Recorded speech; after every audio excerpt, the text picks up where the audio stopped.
Looking ahead, the president of Wake Forest University will apologize for the school's history of racism.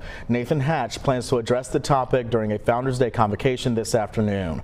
The school was in the spotlight last year after images from old yearbooks showed students posing with Confederate flags or in blackface. In March, a racist Instagram post suggested Wake Forest build a wall to separate it from Winston-Salem State University, which is an HBCU. Wake Forest set up a new commission to address those allegations. I'm Professor Joseph Suarez, full professor and chair of the Department of Sociology at Wake Forest University.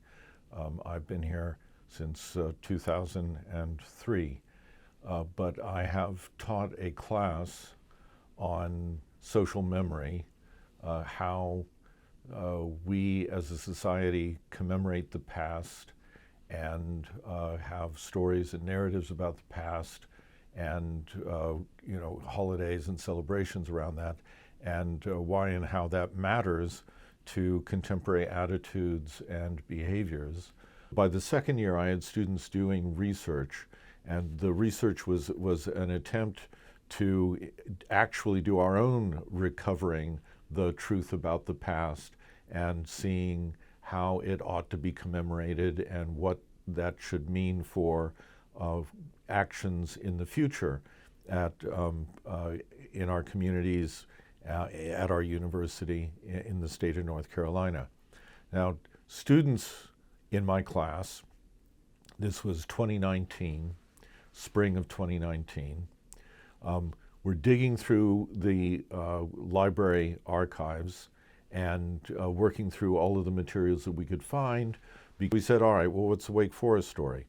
And it's a testament to white supremacy as a cognitive framework, as a mindset, that the story that Wake's first endowment came as a result of the auction of 16 human beings on the 6th of May in 1860.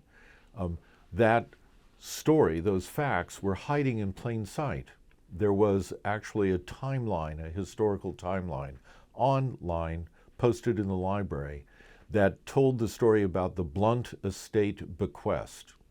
And this story was how this white family had given Wake Forest all this property that Wake Forest was able to use to get its first endowment going. And you had to read literally the footnotes to it to realize that the property that they were talking about was 16 human beings.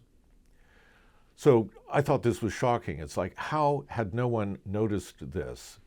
Someone obviously had noticed it, because research librarians in our library put this up on the web, but no one paid any attention to it.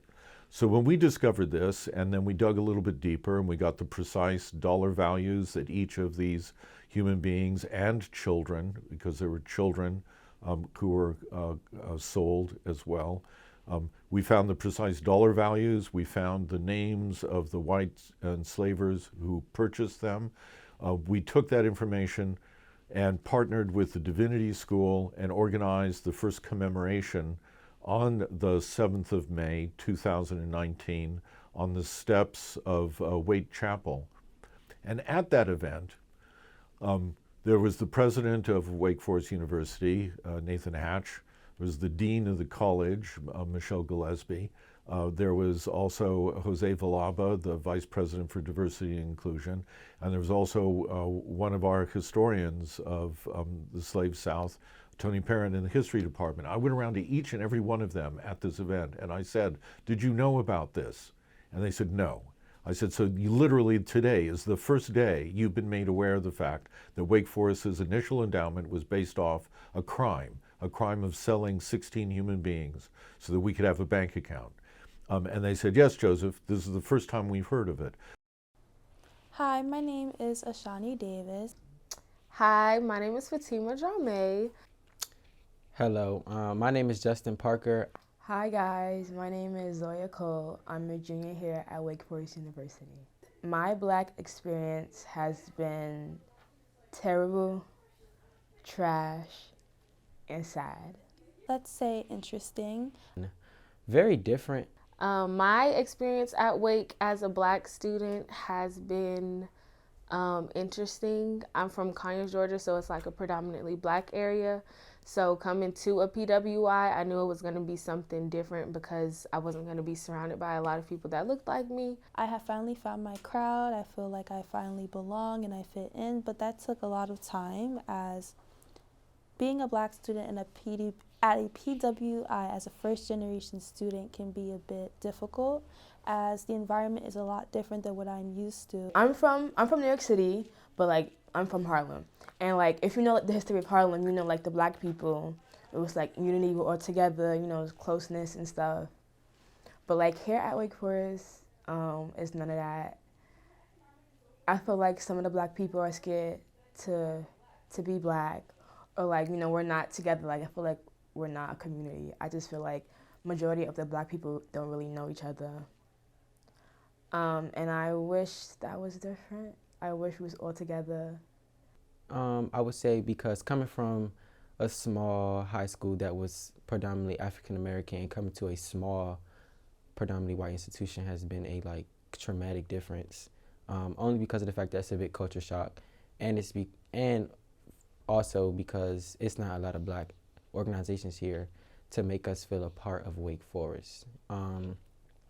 Also to add that in order to find your people, it's really hard to do so, and you have to really like cultivate and like gather with other people and stuff like that. It's just not like if you was to go to HBCU or even much bigger PWI. I think Wake tries to be inclusive. Sometimes it doesn't always work out, maybe because the efforts just kind of feel forced.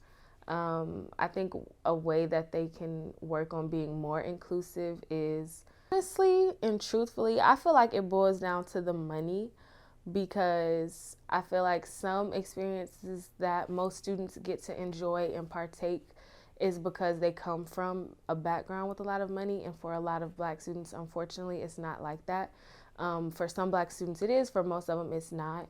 So I feel like the first step in being more inclusive is by giving out more funding to not only Black students but different organizations, so like BSA or AFRICASA, so that we can do more events and build a stronger community. I would just say like more programs centered around Black Lives Matter, you know, like Martin Luther King Day, stuff like that, just more Black holidays in general.